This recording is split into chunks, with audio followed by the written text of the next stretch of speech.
Hello, welcome to Miss Rose's Story Time. We're reading The Bronze Bow by Elizabeth George Speare, and we're on chapter 13. I hope everybody had a wonderful Valentine's Day yesterday. My husband and I celebrated our 30 years of marriage, so that was really nice. All right, chapter 13. Okay. Daniel's chief doubt about, chapter 13 on 142. 142.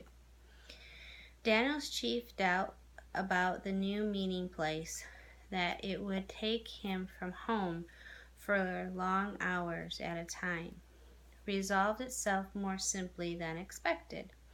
Leah listened to the explanation and seemed to grow accustomed to his absences, as she had once accepted the fact that her grandmother must work in the fields.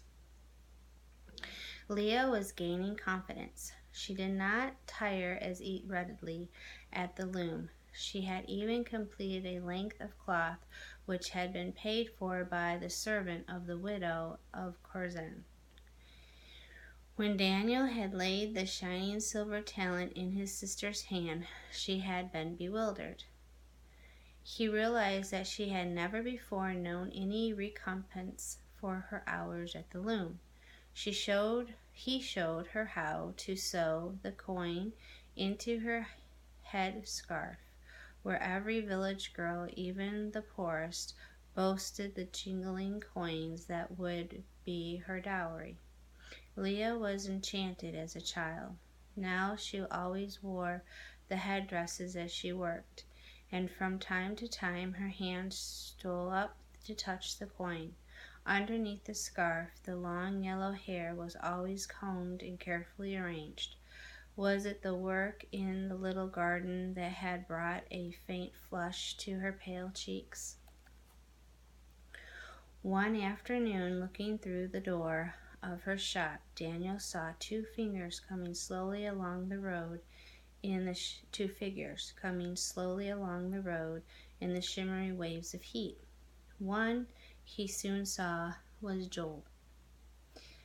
The other, he was not sure. A new recruit?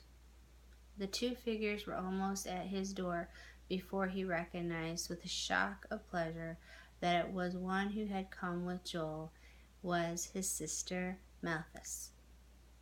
She wore a yellow mantle with a green embroidered girdle and a green and white striped headdress that showed just the edge of the dark sweep of her hair.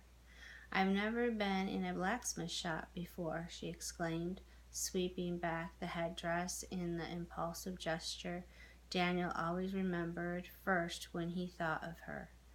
"I've been begging Joel to let me come see it." Embarrassed, Daniel wiped his sooty hands and brought a jar of water from the house, wishing he had more to offer. "I'd like to ask you to come into Simon's house," he began.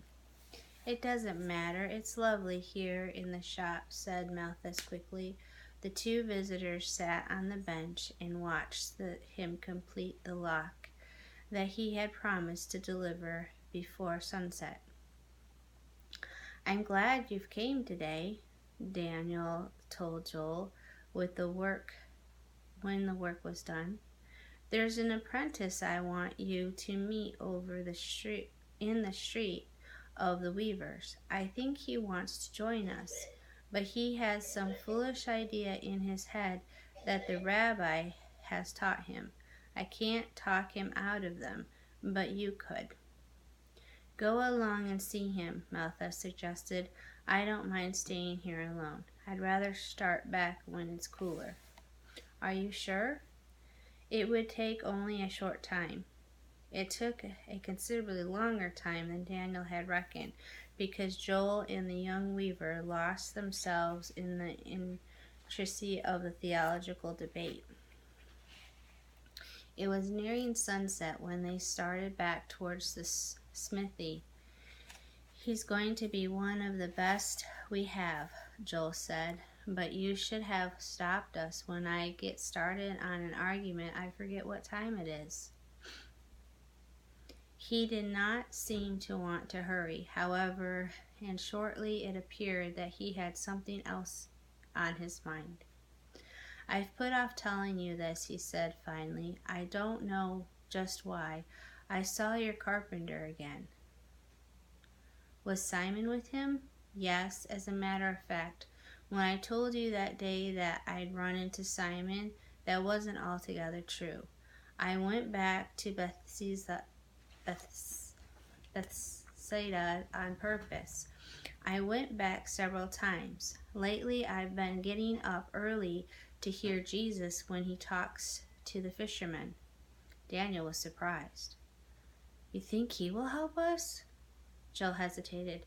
"He has helped me.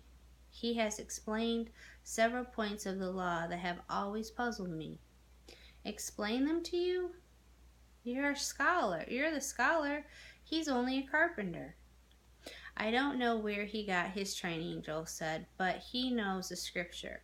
Some of his ideas are the same as Father's, only he seems to go beyond somehow. He has a way of making something very clear and uncomplicated, so that you wonder why you never thought of it that way before." "The first time I heard him," Daniel said, "I thought that if only he and Rosh could join together." "I've thought so too. So many people follow him. Some mornings there are more than 100. If anyone could persuade them, but then again, I'm not sure. I wish you'd come to listen to him, Daniel. Every time I hear him, I wish you were there. We both think—" "Does Camille go with you?" Joel laughed. "Not Camille. I persuaded him to go once. He was horrified. He's too much like Father. No, Thacia goes with me. She's on my word." "I forgot Thacia. She'll be furious at me." The girl was not in the smithy. As the two boys stood uncertainly in the doorway, a soft murmur of voices drifted through the inner room. Surely it could not be. Then Daniel heard the quick, light peal of Thacia's laughter. "Wait here," he told Joel. There was no one in the inner room. Beyond, in the small garden, two girls sat side by side on the bench. "Oh, Daniel!" Leah cried, catching sight of her brother.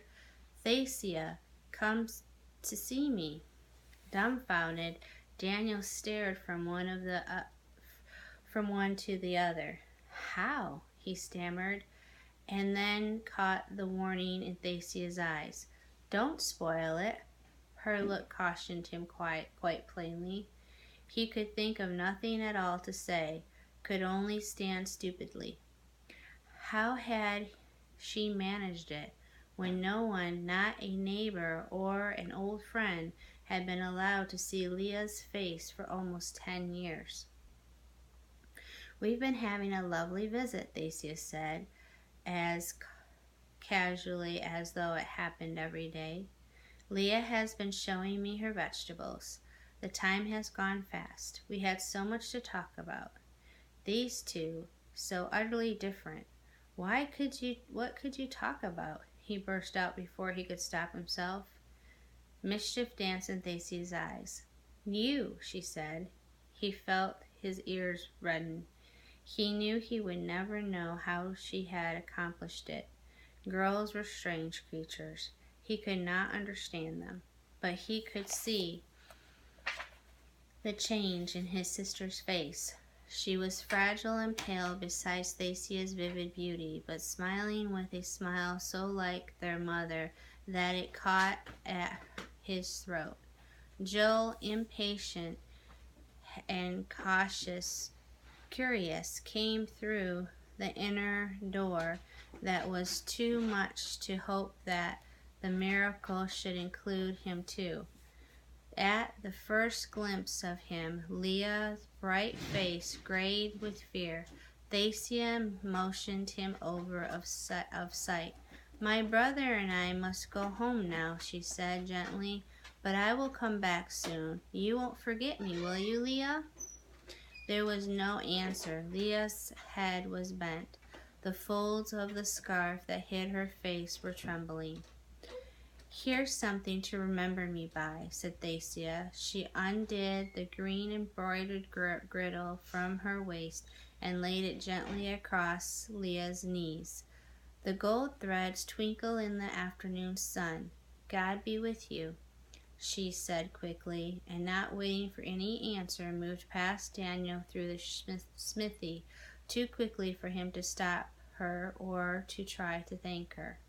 Daniel stood looking down at his sister. He saw one finger slowly move out from the veil and touch the girdle, tracing the scarlet and blue and purple threads as though they might vanish at too heavy a touch.